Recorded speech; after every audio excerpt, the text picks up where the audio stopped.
Coast to coast, direct from Austin. You're listening to the Alex Jones Broadcasting Network. Crashing through the lies and disinformation. It's Alex Jones on the GCN Radio Network.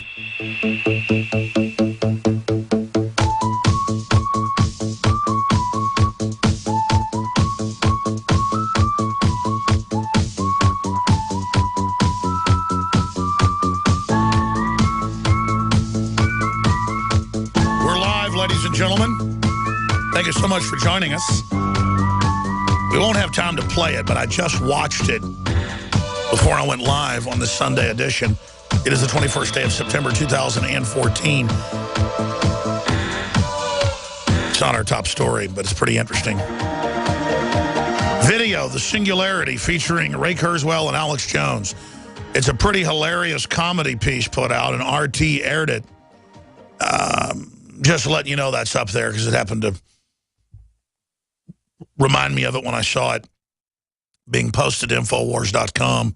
That I just told Kit Daniels, who's in here working on Sunday, to post it, and I saw it go live. So if my voice sounds like it's blown out more than usual, I spoke at Casey Research last night down in San Antonio, down at the Hyatt, to a packed hall of mining executives, manufacturing executives, you name it, the people that actually employ Americans.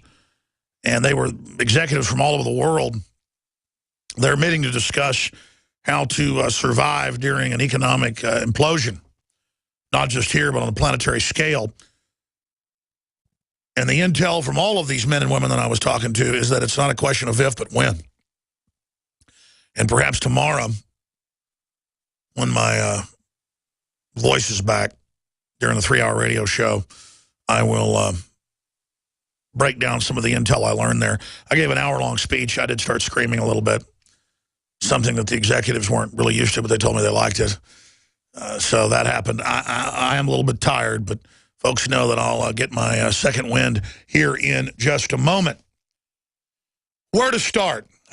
Just incredible speech on the Senate floor Friday by Senator Rand Paul. Here's the headline from Infowars.com with the video. 600 tons of weapons given to Syrian rebels last year made ISIS stronger. That's like saying that a bear crapped in the woods. We gave 600 tons of weapons to Syrian rebels in 2013 alone, Paul says. We gave. And that's what is upsetting the system, is that they want to just arm al-Qaeda, change the name to confuse us, and have everybody just go along with it. But General Dempsey said that our allies are arming ISIS last week in hearings last Monday. And now Senator Rand Paul's talking about it. If this issue ever fully gets out there, the American people, it could bring down the entire system, which is good because the system is designed to basically implode the economy, implode the country. And it's designed to create a controlled implosion through which they get full power. So we need to implode their implosion. We need to preempt that to save the republic. So we've got that stack of news coming up and a very powerful report. We were able to find the entire al-Qaeda cross swords hour-long jihadi video that I haven't seen posted anywhere else. Former Staff Sergeant Joe Biggs, who's fought these people repeatedly in 2 different countries, did a special report on that we're going to be airing. And that integrates him with Rand Paul's speech. It's a 45-minute speech. We're going to air the first 6 minutes or so of it coming up in the next segment. Extremely powerful, as I said. And I am going to air a lot of reports today because my voice is just gone. I make it a little bit better here in a moment. In fact, I'm not just plugging. I just remembered. Wait, Lung Cleanse helps me. I don't see my Lung Cleanse. My Lung Cleanse is over there on my counter. Somebody give him the Lung Cleanse before I forget. Thank you. Appreciate that. Or I guess I can just get up during the 1-minute break and get it. Thank you. So that I can maybe come back and have my voice on the other side. Thank you so much, Nico.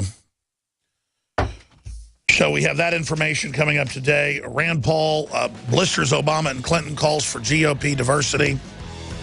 Really big report here. ISIS drives Texas-made Toyota trucks, apparently modified for U.S. Special Forces. Obama faces heat over prospect of expanded war.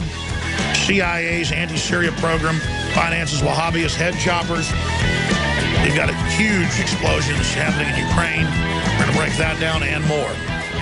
Tell folks how you got introduced to Super Male, and then when Super Female came out, tell us what happened. After I saw such a huge positive change in my husband, I had to try it for myself. Talk about the effects. I feel great when I wake up in the morning. I have drive to go to the gym. I feel like I look better. I feel better. I feel sexier. I love it. Even if you don't believe in supplements, take the challenge. Get a bottle of Super Male, a bottle of Super Female. Check it out for yourself. Consult your physician. Visit InfoWarsLife.com today. This is life-changing.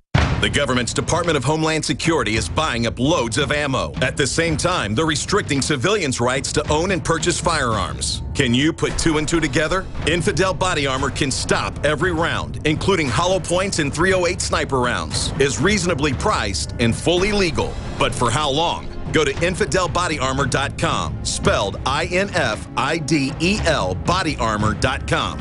Infidel Body Armor. Just won't quit.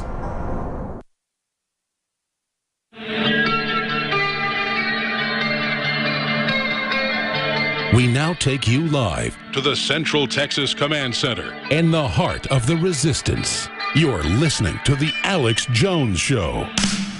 That's right, and we are live, ladies and gentlemen, broadcasting worldwide, 4:06 and 20 seconds Central Standard Time on this Sunday, the 21st day of September 2014. I am your host, Alex Jones.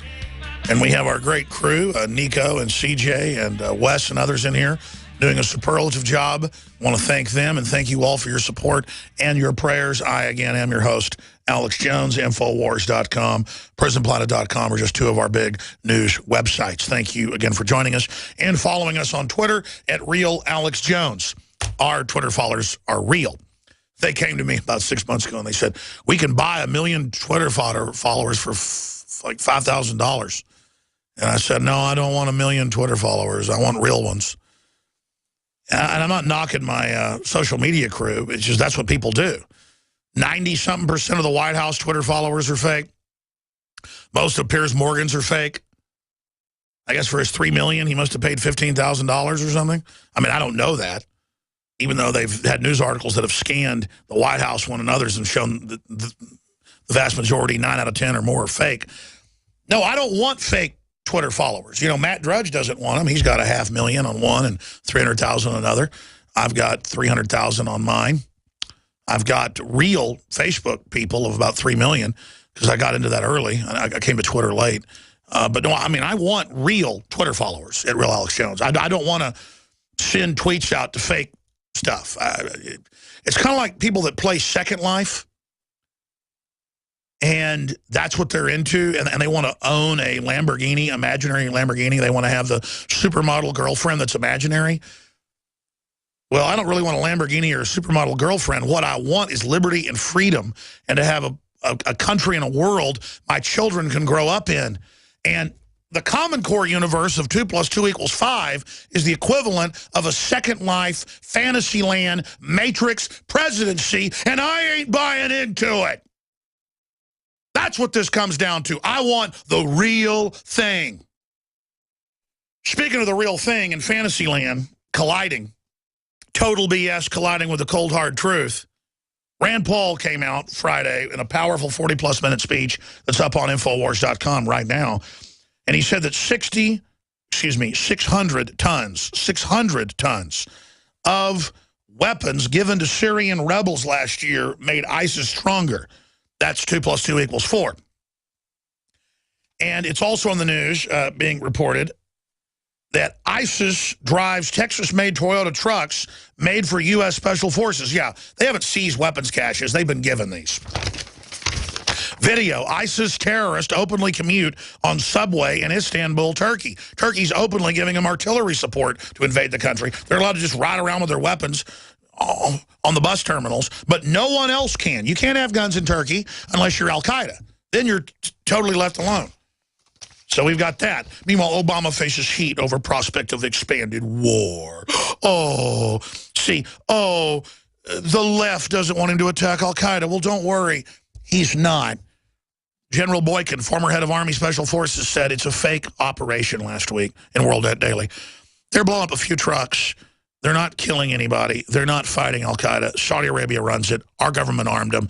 They've turned them loose all over the Middle East and Africa. That's what's happening. And because Rand Paul and InfoWars and others exposed it, and Ted Cruz and others, they're being forced now to act like they're fighting al-Qaeda. And then they can even let al-Qaeda attack us again, and then they'll just take more of our freedoms and grandstand. That's what we've decided to be, is a nation of pure lies and fraud. I love America, but let's admit what we've become. Let's admit what a joke this is. Now, let's go to about 6 minutes of the speech from the start with Senator Rand Paul breaking it down, pointing out the reality. How dumb do they think we are that they openly fund and run this group? And now even General Dempsey last week admitted this in Senate testimony to the Armed Services Committee, and Lindsey Graham got hopping mad because the facade is collapsing. The smokescreen is clearing. Here is Senator and hopefully President Rand Paul. Madam President. Senator from Kentucky. If there is a theme that connects the dots in the Middle East, it is that chaos breeds terrorism. What much of the foreign policy elite fail to grasp, though, is that intervention to topple secular dictators has been the prime source of the chaos. Oh, they know that. They did it. To Assad, to Gaddafi, it's the same history. Intervention topples the secular dictator, chaos ensues, and radical jihadists emerge. The pattern has been repeated time and time again. And yet what we have here is a failure to understand, a failure to reflect on the outcome of our involvement in Arab civil war. No, Wesley Clark admitted it's a secret plan. Nature abhors a vacuum. It's on purpose. Radical jihadists have again and again filled the chaotic vacuum of the Middle East. Secular dictators, despots who frankly do terrorize their own people, are replaced by radical jihadists who seek terror not only at home, but abroad. Intervention when both choices are bad is a mistake. Intervention when both sides are evil is a mistake. Intervention that destabilizes the Middle East is a mistake. And yet here we are again, wading into a civil war. I warned a year ago that involving us in Syria's civil war was a mistake, that the inescapable irony is that someday the arms we supply would be used against us or Israel. That day's now. ISIS has grabbed up from the U.S., from the Saudis, from the Qataris, weapons by the truckload. And we are now forced to fight against our own weapons, and this body wants to throw more weapons into the mix. Now, even those of us who have been reluctant to get involved in Middle Eastern wars feel now that American interests are threatened, that our consulate, that our embassy is threatened. And we feel that if ISIS is left to its own devices, that maybe they will fulfill what they have boasted, an attack on our homeland. So yes, we must now defend ourselves from these barbarous jihadists. But let's not compound the problem by arming feckless rebels in Syria who seem to be merely a pit stop for weapons that are really on their way to ISIS. Remember clearly that the president and his Republican allies have been clamoring for over a year for airstrikes against Assad. Assad was our enemy last year. This year, he's our friend. Had all those airstrikes, though, occurred last year in Syria, today ISIS might be in Damascus. Realize that the unintended consequences of involving ourselves in these complicated 1,000-year-long civil wars Saudi Arabia leads to unintended consequences. Damascus. Had we bombed Assad last year, ISIS would be more of a threat this year. That's the plan. ISIS may well be in Damascus had we bombed Assad last year. That's right. Had the Hawks been successful last year, we would be facing a stronger ISIS, likely in charge of all Syria and most of Iraq. They're not Hawks, they're traitors. Intervention is not always the answer and often leads to unintended consequences. But some will argue, no, it's not intervention that led to this chaos. We didn't have enough intervention.